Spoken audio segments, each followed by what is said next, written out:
So I would say the top-down board and executive pressure was drive pipeline, drive demand. Totally get it. That's job one. Okay. But as CMO, I'm sitting there saying, we must launch our technology product this year. I'm the one who went to the board and the executive team saying, we must do a massive go-to-market reset.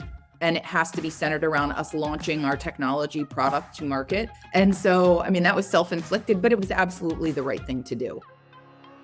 This is Revenue Makers, the podcast by 6 Sense, investigating successful revenue strategies that pushed companies ahead. Hey, Sima, so question for you. Have you ever gone into a situation where you've had to basically start from scratch, rebuild? I have, but not at the scale of our guests today. No. So we have Kelly Wenzel, who is a 7-time CMO, I think, and currently CMO at Andela, which is they have a platform for hiring tech talent throughout the globe. You know, the large unicorn, $1 billion valuation. Kelly's been there a little over a year and a half. And we talked to her about what she came into from a marketing perspective, what she had to do, building the team and everything around it. And it was epic. It was epic. So good. And I think, especially for the listeners, as we tee this up, she goes deep on specifically how she does this turnaround of the go-to-market and how she almost builds and rebuilds from scratch, which is great, and it's a great takeaway. But to me, the real takeaway that I got from this was the way she leads her teams through the transition, the way she builds trust with the executive team. She has this concept of fellowship, where yes, as a leader, you are leading, but you also have to get the team around you to enroll and subscribe to the vision and the mission. I mean, it was a masterclass. I'm so excited for everyone to listen in. I had the opportunity to work with Kelly for a while and I saw it firsthand, but it's been a while. So this was an amazing reminder of just some really powerful leadership in the middle of a hell of a lot of work. So let's get to it. Kelly, thanks so much. We're really excited to have you today. And we have a really great topic. I don't want to just tee it off with, I guess you could say, like the negative, or it's not negative. It's just sort of what sounded like a really daunting, interesting last year and a half. But the topic today is talking about a marketing turnaround, and we call it a marketing rebuild. For you, you're CMO at Andela now. Maybe you could talk a little bit about how you got to Andela and what the role you thought you were getting into, and then ultimately what you had to do and what it morphed into, and I guess where you are now. All right. So great question. So let's start with Andela. So I guess I would just back up and say I've been doing what I've been doing for a long time. I'm like really going to date myself, but going on, this is year 30 of B2B high tech marketing. And so many times in the CMO seat, and I kind of built my career on doing turnarounds or transformations. You can pick a word. I'm generally going into an organization that has a marketing function that is either not optimized, sometimes it's downright dysfunctional, and in many cases, there's an aspiration to do a build out. And so this was no different. Andela, I'll just set a bit of context. So Andela operates the world's largest private talent marketplace of skilled technologists. So if you want to draw a parallel, you would think Upwork, Fiverr, like a public marketplace. Anyone can get in, any kind of talent, any kind of company. We run a private marketplace. You have to be vetted to get in. And we operate with technologists in 135 countries around the world, with the predominance of the talent being in Africa and Latin America. So there's a big mission, and purpose to this brand. I was very drawn to that. The company has the coveted unicorn valuation, and they're 10 years old. And so have had this amazing trajectory, but in 10 years and lots of growth and unicorn valuation, they'd never had a CMO. And so they were looking for, okay, how do we grow? I was at Amazon at the time running B2B marketing and business to developer marketing for Amazon Alexa. So I was already used to dealing with that developer engineer audience. And I just was so enthralled with the purpose of the brand. And in all my years, the one thing I've never gotten to do is an IPO. And so I was like, yes, I am totally here for it. Build out the rocket ship and help drive this company, build growth, and lead us to IPO. And they were pretty candid about the fact that the marketing function had been really not very successful. It had been scaled back kind of repeatedly. The investments weren't working. So I knew that I was going to come in and do a build out. And I started in March of last year and pretty quickly realized it wasn't like going to be, okay, Kelly, it's time to put the rocket fuel in the engine and take off. You don't have an engine. You don't have solar panels. There's no launching pad. Like, you really have to do a complete build first. And I got into it. And then I realized, oh, wow, this actually isn't a transformation yet. This is triage. I mean, when I walked in the door, guys, there was no marketing ops function. There was no comms function. There was no social media function. There were some basics in place, and then there were other basics that weren't in place. And suddenly the magnitude of, oh, wait a minute, you have to lay brick first. This is completely about put the right people in place, put the right process in place, make sure you have the right infrastructure, tech stack to do the job. So it was a complete and total, I think, level set for me of like, oh, wait, Kelly, before you get to the good stuff, you've got to do the basics. So Kelly, I mean, that is quite the context you set, and especially coming from a place like Amazon, where I am sure you had a MOPS team, at least. You can't do this transformation all at once. And so how do you even begin to prioritize or determine where to start? Where is the fire raging that you absolutely need to be putting out? And then how do you prioritize the rest of what all needs to happen to get to a place? It's a great question. So like, I do have a playbook after doing this for so long, and I kind of alluded to it, right? One, people, process, infrastructure. Do you have the right people and skills on the bus? It's the right process in place for all of it, right? I mean, for lead disposition, for brand, for comms, for social, for content. And then do you have the right tech stack? And so the very first thing that I did, actually, before I even started at the company, I hired my go-to person on messaging. And I said, get started. I was on kind of this long notice with Amazon, and then I wanted to take a break, but I was like, I can't afford to wait. So you get started without me, bring me in when you need to. Here are the stakeholders, go. So that way, when I started, I would already have a start of, is the messaging the right messaging and whatnot. I actually started interviewing people before I'd even started at the company. And I put in place the key functions. Hire number one was a VP of growth. Adam, that should make you happy. Hire number two was a marketing ops person, because if you don't have that, like the basics of your infrastructure, how are you going to run any campaigns to drive demand, to drive growth? Got an agency up and running to help with social and comms and content until I could make hires. And so I would say it was very much about fundamentals and basics. One of my discoveries, like, I'm smiling now, but I remember the horror in the moment, was that the leads that were coming from the website actually had not been making their way to sales, I think, for like 60 days, maybe even longer, and no one noticed. No one noticed. And it wasn't until the marketing ops person got in there that they figured it out and told me. And I was like, wait, what? Mind blown.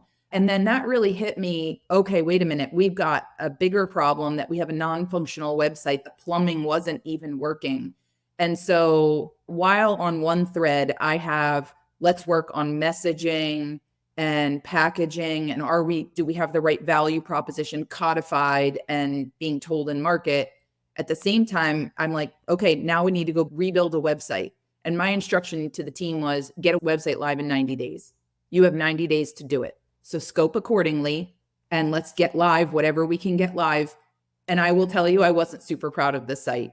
The aesthetics were fine. The messaging was fine. Was it a lift over where it was? Yes. But what I was really trying to solve for was a back end and make it work, right? And be confident that if I'm going to start to turn on the paid engine and drive campaigns, I need to drive it to a place where I know I can capture that demand, process it. They're going to have a good CX.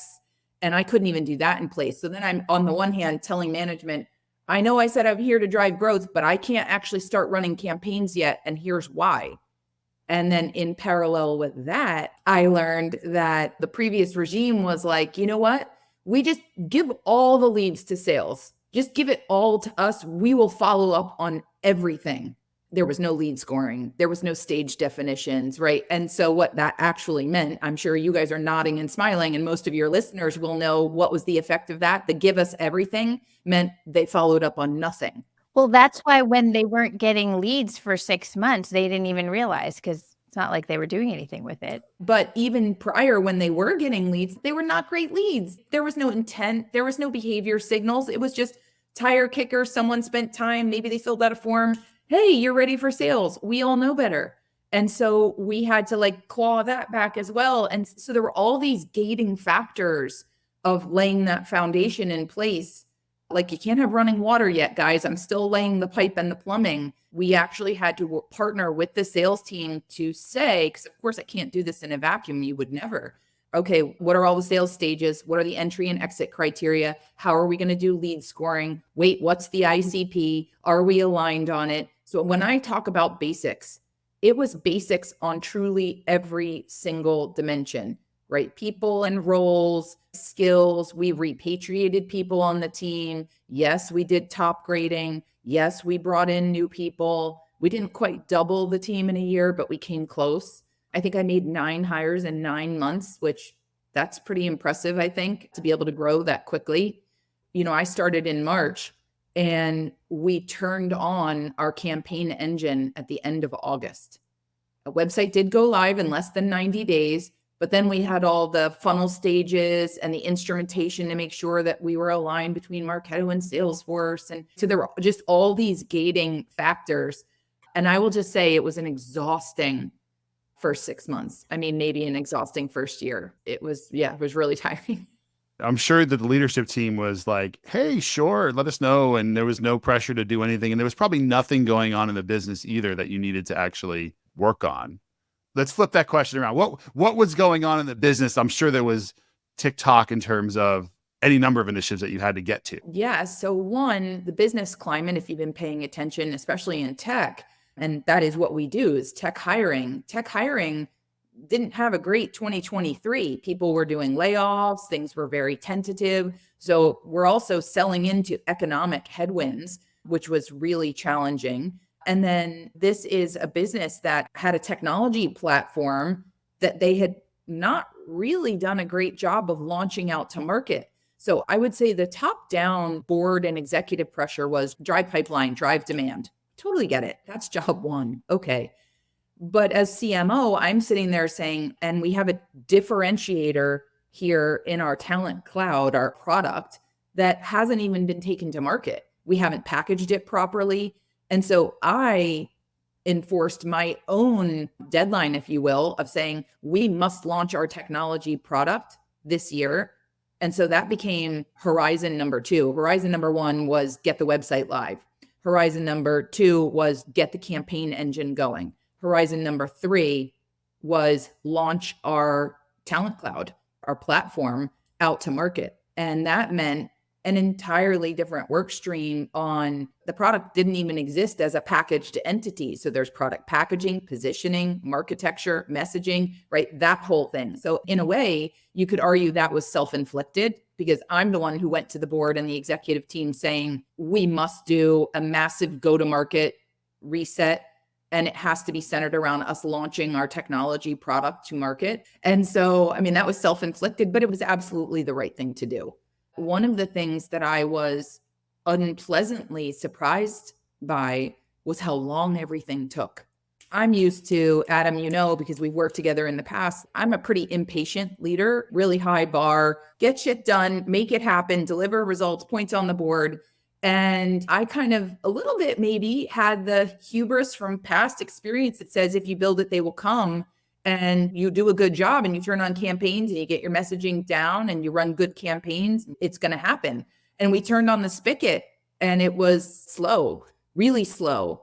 And I can't tell you the number of town halls and talks with my team that I had to do over the summer where I was like, guys, nobody lose heart. We're going to play our game. We have a plan. We have a mission. We know what we're doing. We're not going to shift. We're not going to veer off course. The evidence, the proof was not forthcoming very quickly. And it was up to me as the leader to say, this is the hill we're taking. and we're going to keep taking the hill and we're going to keep playing our game. I know these are the right things to do. Nobody lose faith. And meanwhile, I have to take that same message and sell it slightly differently up the hill, right? And just say, guys, I know it's taking longer, but bear with me. This is just going to take longer than we thought. And I will tell you, I don't think we saw really the fruits of the labor until we turned the corner into 2024. So that's 9 months into this transformation. And I will tell you, in Q1, we finished the quarter exceeding our top of funnel goals at MAL, at MQL. Here I am in Q2. I'm recording this midway through the quarter. I've already met my quarterly goals for top of funnel demand. We've dropped our cost per everything by high double digits. So we're showing efficiency. My last board deck was every chart was up and to the right. And I was finally like, okay, whew, right? We stayed the course and the results did come. But like, how do you know to stay steady and not get knocked off your game when you're like, wait a minute, is it really working? Is it going to work? I mean, Kelly, there's a lesson in there. And I know you had your people process technology, which makes so much sense, but there's a lesson here in just fortitude and strength and conviction. And I would love to dig in on how you set that context, particularly with the executive team, how you build those allies in a new role. Like, you're the new kid on the block, right? You are the one who's being brought in, yes, with a mandate, but when it's taking longer than expected, when you've had to reset expectations early on in, how do you do that? How do you build that trust and that influence within that group? I love that question for so many reasons. One, because I think part of my personal style is about influence and how you do exert and use influence to try and drive the ball down the field, if you'll forgive the sports metaphor. So number one is nothing happens in a vacuum. You cannot operate in a vacuum, especially when you are leading a wholesale transformation like this. You have to know who are the key stakeholders that I need, but you cannot do it alone. And so number one was making sure, do I have sales leadership on side? Are we aligned? And I had a new chief business officer start about 5 weeks after I did. And job one was drive alignment between he and I. Are we aligned on what needs to happen, why it needs to happen? We used to have this analogy that it was like landing planes, like air traffic control, and the sequencing that we had to drive between sales and marketing was pretty significant. So even while I'm working on tech stack, infrastructure, sales process, sales stages, I mean, he's my key stakeholder in all of that, right? Even though my team was helping drive entry and exit criteria for each stage and driving that instrumentation, again, I can't do that without him. I had to work with his sales ops team and the rev ops function to say, are we aligned on this? Are we on board together? And there were many a moments during that, like, oh my gosh, this is exhausting, where he and I would look at each other and we'd be like, thank God you're here. Thank God we're aligned on this. And I think it helped tremendously that your two go-to-market leaders were able to go to the executive team and to the board completely and totally aligned on, this is the mission, this is the hill that we're taking, here are the pieces and parts, the planes that we both need to land in our respective areas of the business. Without that, I don't think we would have bought the time needed to drive the transformation. So that's point one. Collaboration is an easy word to throw out. So I think it's deeper than that. I think you need to, Simon, you use the word conviction. So I definitely have conviction in my playbook, but I don't need to be right about it. So when you can operate with curiosity and go in and say, hey, look, this is what I think needs to happen. What am I getting right? What am I getting wrong? And with true openness, be receptive to whatever comes back on the other side. That's how you earn trust. And yes, I realize I'm using an Amazon leadership principle here, but I think trust has always been a high part of my DNA. One thing that I would tell you as a point of pride is if I look back over my previous software companies, I know that if you were to go talk to most of the CROs that I partnered with, they would say Kelly was one of our best partners, one of the best CMOs I worked with because we were in it together, right? I used to joke that marketing is here to serve sales. That does not mean we're subservient. It doesn't mean sales gets to say, jump and we say, how high and how long would you like us to stay airborne? It's recognizing like they need us to do their job, but we need them too. All the great demand in the world, it's useless if you don't have a strong sales team to carry it over the line. And so I think operating with that degree of trust and transparency is really key, Saima. But I will tell you, I actually found that part easier, knowing that I had a team that I had to manage through so much change. And this is a marketing organization that knew it wasn't working, right? They knew we're not delivering. Who wants to be part of that team? Nobody. So they were very downtrodden, I would say, and exhausted and fatigued. And I come in and I am now this whirling dervish of change operating at a high pace. The bar just went from like here to, here.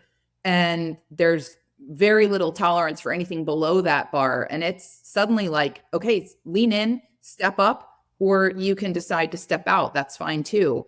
And do you know what I will tell you? Even through leading through this period, I talk about it a lot of VUCA. Do you know this phrase, VUCA? Volatility, uncertainty, complexity, and ambiguity. And any CMO or any business leader who has led through a transformation will tell you, you are battling some or all of that volatility. How fast are things changing? Uncertainty. Is it clear the path forward? Do I know which way I'm going? Complexity. How many various moving parts are there? When I look at the complexity of the turnaround we were running, literally every dimension needed an overhaul across sales and marketing and product for that matter. It was enormous. And ambiguity is like, are there known unknowns or unknown unknowns? I don't know what to do. When you are managing through that kind of scenario, keeping your team bought in and engaged, especially what I would call through the heart of darkness where you're doing it and the results aren't there. Do you know we turned the corner? I'll tell you another thing I'm super proud of. I have the highest ENPS in the entire company, and we had no voluntary attrition through that whole transformation. I look back over that and my mind wants to go like, and that's a testament, I think, to the team and how much they care. But also when you can set a vision or mission, take that hill, and it's inspiring to people, there's nothing a great team can't come together and do. It's amazing. Gets back to that conviction you were talking about earlier too. There's one thing I want to zoom in on a little bit, because you talked about, obviously you were building marketing muscle that wasn't there, and you were building that alignment between sales and marketing, but you talked a bit about a product launch. And I'm imagining there was probably some other work, other muscle, other things that had to happen far outside of the world of sales and marketing across the entire org. So I went to the executive team in June. So I got there in March. By June, I hadn't launched a website yet, not many points on the board yet. And I said, we need to drive a commercialization effort here and launch our product. I picked an event, which was the Gartner Symposium in October. So I said, this gives us less than 6 months to do it, 5 months, but we need to take this product out to market in a big way. It's one of our core differentiators, and we are not talking about it the right way or at volume, at any scale. And the company got on board, the exec team got on board really quickly. And that's because they know that $1 billion valuation that Andela got was on the heels of, we are going to deliver a technology platform that is going to automate and streamline this process of hiring technical talent at scale. I think it's McKinsey or Deloitte. I'd have to go fact check myself, but several of the big firms have projected that we're going to have a shortage of 4 million engineers by 2030. There just are not enough of them to do the work that needs to get done to drive digital transformation across the enterprise. And you cannot make the world your hiring pool on the backs of humans alone. You simply can't do it at that speed and scale. And so getting this product launch was absolutely critical. So exec team bought in quickly, board bought in quickly. Internally, wow, this was not a muscle that our team had. And I'll start by saying one of the reasons I love my job, absolutely love what I do, is because I view marketing as like the lightning rod. And we sit at the center of so many constituents, like the center between the market, the customer, the prospect, press, analysts, employees, product. And that doesn't mean we're the sun in the middle of all that. We're not, everybody's revolving around us, but it just means the role we get to play, synthesizing the inputs between all of those different constituents so that we can craft a message that resonates, a value proposition that's meaningful, campaigns that resonate with each of those different audiences. What could be more exciting than getting to sit in that seat? And when I look at this commercialization effort that we ran, this go-to-market process, some of the spirit of that is captured in this go-to-market process. So yes, Adam, we've been through this before. I've been using the same launch strategy, launch plan since 2009, and I've used it dozens and dozens of times now. It's refined over time. So I would actually put it up there against almost anything out there in terms of a go-to-market plan. And it starts with establishing a cross-functional team, which we did. And the idea, like, you should have seen the, like, what? Why do you need someone in sales on your launch team? Why do you need RevOps? Why does finance need to be on your launch team? But I mean, they were like, game, sure, we'll come along. We'll be there. We have no idea what's in store for us. We'll be part of the process. But there's a difference between I'm going to get you to show up and then I'm actually going to get you to carry water. So we started with the cross-functional team. And then there was so much education on this is what a launch plan looks like. Here are I think there were 12 different work streams in the launch plan, things from like solution definition, product delivery. Do you think the product team was used to marketing, inspecting their delivery against roadmap and timelines and feature delivery? All of a sudden, it's like, wait a minute, who are you? Why are you doing this? And again, there's a verb that I love here, which is like the idea that you have to enroll people, right? I don't get to come tell you you're participating. I have to get you to enroll. And to do that, you have to buy into the mission. You have to buy into why are we doing this? That actually wasn't as hard as it could have been. But then it was an entirely different way of working for this team. You know, at Amazon, we're very used to inspection. And here we weren't. And there was a little like, wait, why are you checking on my work? I don't know if that feels so good. So lots of change management went into that process. I could talk to you all day, Kelly. I mean, number one, a badass female leader, but your stories of transformation, driving change, leading teams through this is just remarkable. So thank you for everything you've shared today. We have a question that we ask everyone on the podcast, and you have 30 years of experience on the B2B marketing side and go-to-market side. What is the most ridiculous thing you've been asked to do in your career? Good or bad? Well, the bad ones would be not safe for work. So you know how it goes.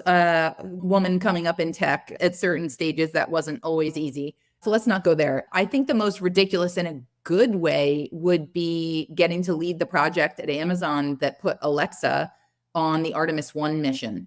And so I got to lead the cross-functional project across Amazon Alexa. And then we were doing this as part of the Callisto payload. This was the payload that went on the Artemis 1 rocket. And we were doing that in conjunction with other brand partners like Lockheed Martin and WebEx by Cisco. And so I'm getting to work with powerhouse brands. I'm partnering with NASA.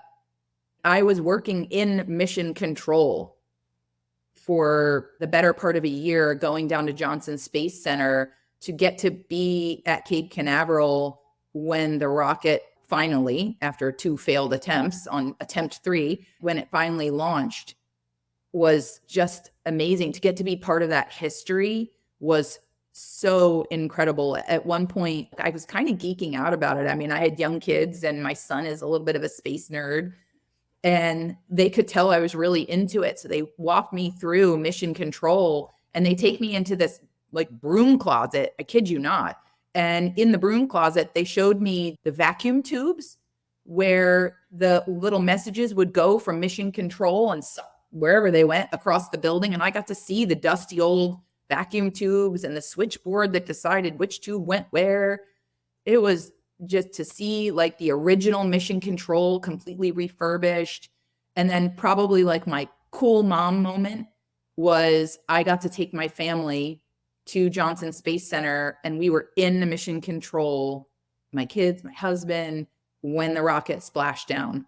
And that was truly an epic moment. Part of the mission was that with Alexa up in space, and we were using this WebEx whiteboard, we could literally write a message on the whiteboard there in mission control, and then you would see it up in the rocket. And I got to write a little love note to my husband and my kids and see it up in space. That's pretty ridiculously cool. You win. That's pretty ridiculous. Yeah, I think she won. That question, we may have to retire that question now. I don't know, because I think you may have just won. I don't know. I think there are people who have big advertising budgets who vendors like court all the time, and they get to do ridiculous, I don't know what, go see concerts and stuff all the time. That's never been me. I wish, but this one was pretty cool. I don't think we can top that at this point. That's pretty remarkable. So we probably should have recorded at the beginning of this. I'm Kelly Wenzel, and this is my masterclass, because this really was so, you just gave us so much. So thank you so much. I hope it was coherent, guys. I hope I didn't ramble and talk too much. Not at all. Not at all. This is great. Really, really appreciate it. You've been listening to Revenue Makers. Do you have a revenue project you were asked to execute that had wild success? Share your story with us at sixthsense.com/revenue. We might just ask you to come on the show. And if you don't want to miss the next episode, be sure to follow along on your favorite podcast app.